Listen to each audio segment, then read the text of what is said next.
Welcome back to Morbidly Bewitched. In this video, I take you to another creepy discovery on the ice.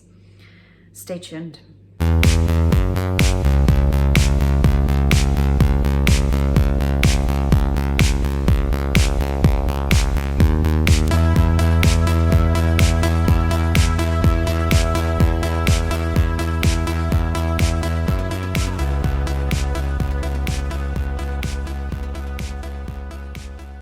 If you haven't already, please subscribe. And for podcast lovers out there, I've also started a podcast series under the same name, Morbidly Bewitched, that you can find on Spotify and Stitcher and Anchor and various other platforms. So it was September of 1992 when a German tourist and mountaineer came across a discovery that would shock the science world. This was along the border of Italy and Austria in the Otzi Alps. They found a man. So to this German mountaineer, this man, to him, looked like he'd probably died while trying to climb the mountain maybe about a year ago. So he contacted the authorities and they got to work straight away relocating him and getting him down off the mountain. The man in question appeared to be unclothed, and he lay face down in the snow in a really uncomfortable looking position because he lay face down on his arm, and his arm was stretched across his chest beneath him straight out. No doubt this is how he had fell and died instantly and remained that way. And his eyeballs were still intact in the sockets of his skull. This man, however, would turn out to be, for the science world, the discovery of the century. A skilled mountaineer took the research team up the mountain to locate the man again and start the intricate process of removing him from the structure because he was nearly fused there. Once they got him back to the laboratories, a Munich-based forensic pathologist got to work immediately trying to figure out what happened to the man, who they had affectionately named Otzi because of where they found him. But Otzi had not died a year ago. He had not died 10 years ago or 20. After carbon dating, the results were in, and Otzi was believed to be approximately 5,200 years old. Otzi in life stood a humble 5'2". People were shorter back then. He was approximately 46 when he died, and he wore a US sized 8 shoe, which is a UK size 7. He only had one shoe on, and this was heavily packed with different grasses. The rest of his belongings were located close by. They found his other shoe, and they also found other artifacts like different items of clothing made from sheepskin, a hat made from the hide of a bear. He carried 20 arrows, only a couple of them were already spearheaded, in a wood-framed rucksack.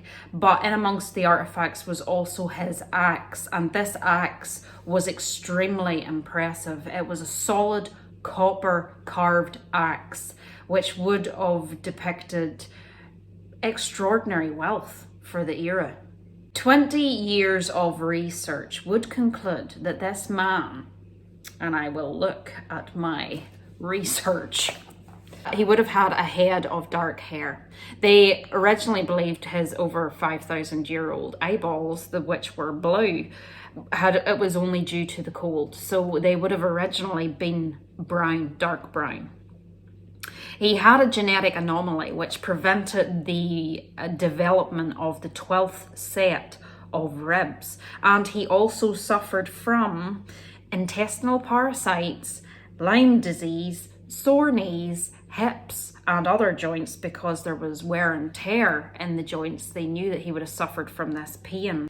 He also had fractures, old fractures, which showed that at some point on a couple of occasions he had broken his ribs, and on at least one occasion he had broken his nose. He also had a total of 61 tattoos that depicted scenes from where he had been in his life, almost like a personal roadmap. Otzi had enjoyed a very full meal of wheat, deer and ibex before he was murdered on the mountain. A stab wound between his thumb and first finger would have suggested self-defense, but it had already begun to heal, which to them proved that there was some kind of disagreement at an earlier stage. He was more than likely then followed up the mountain before he was shot in the back by a spear. This spear hit an artery and the man bled out. And this is probably why he slumped forward in that really uncomfortable posture and remained that way for thousands of years. It is crazy to think that little old Otzi lay there dead before the construction of the pyramids. But there is a darker side to Otzi, which is why I have also included him in my list of tales, because he is regarded as being cursed.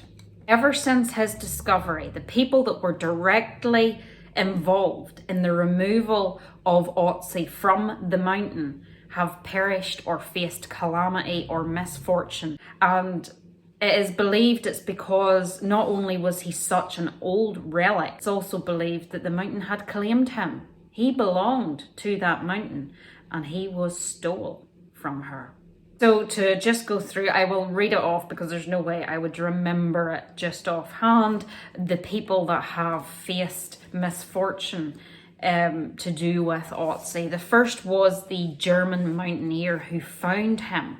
That man fell from a ledge in and around the same area while traversing the mountain not long after he had discovered Otzi. The head of the mountaineer rescue died shortly afterward at aged 45 from a heart attack. The archaeologist who first examined him died shortly afterwards, aged 55.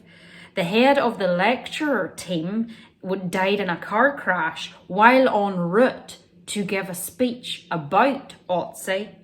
And the mountaineer that led the research team to Otzi died in an avalanche, but freakishly, he was along with another crew, another team of mountaineers, and he was the only one that got hit by the avalanche and died as a result.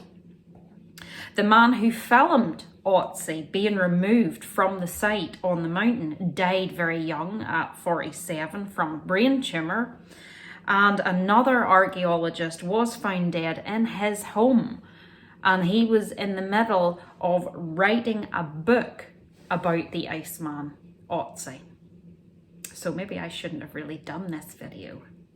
Otzi remains to this day under the care of the South Tyrol Museum of Archaeology in Italy, in a purpose-built chamber that keeps him at a permanent minus 22.2 degrees Fahrenheit. And he is also sprayed 4 to 5 times a year with sterile water to maintain that protective exoskeleton that his remains were used to on the mountain.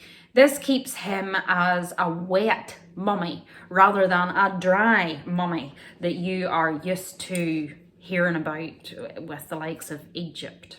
But approximately 300,000 people go to visit him every year to peer through a thick glass partition into his icy tomb. Would you look at him? I don't know if I would want to look at him or be near him. He's cursed. So there you go, little creepy Otzi the Iceman. Join me in my next video and I will see you soon.